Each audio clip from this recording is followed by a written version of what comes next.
मला एका प्रश्नाचं उत्तर द्या, चंद्रावर पहिलं पाऊल टाकणाऱ्या मानवाचं नाव काय? नील आर्मस्ट्रॉंग. पण खरंच नील आर्मस्ट्रॉंगच चंद्रावर पहिलं पाऊल टाकणार होता का? याचं उत्तर आहे नाही. नील आर्मस्ट्रॉंग चंद्रावर पहिलं पाऊल टाकणार नव्हता. मग कोण टाकणार होतं? पहिलं पाऊल टाकणार होता एडविन सी आल्डारिन. तो अमेरिकेचा वैमानिक होता, स्पेस वॉकिंगचा त्याला अनुभव होता.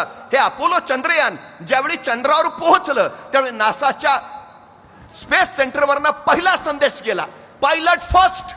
आणि एडविन सी आल्डारिन पुढे झाला. पण चंद्रावर पाय टाकायच्या अगोदर त्याच्या मनात विचारांचा गोंधळ सुरू झाला. मी चंद्रावर पाय टाकला आणि त्या वातावरणात जळून गेलो तर? मी चंद्रावर पाय टाकला आणि तिथल्या गुरुत्वाकर्षणानं मला खेचून घेतलं तर? मी चंद्रावर पाय टाकला आणि तिथं मी भरकटलो तर? तो या विचारात होता. तोपर्यंत नासाच्या स्पेस सेंटरवरनं दुसरा संदेश आला, को पायलट नेक्स्ट. आणि नील आर्मस्ट्रॉंग पुढे झाला आणि चंद्रावर त्यांनी पाय टाकला.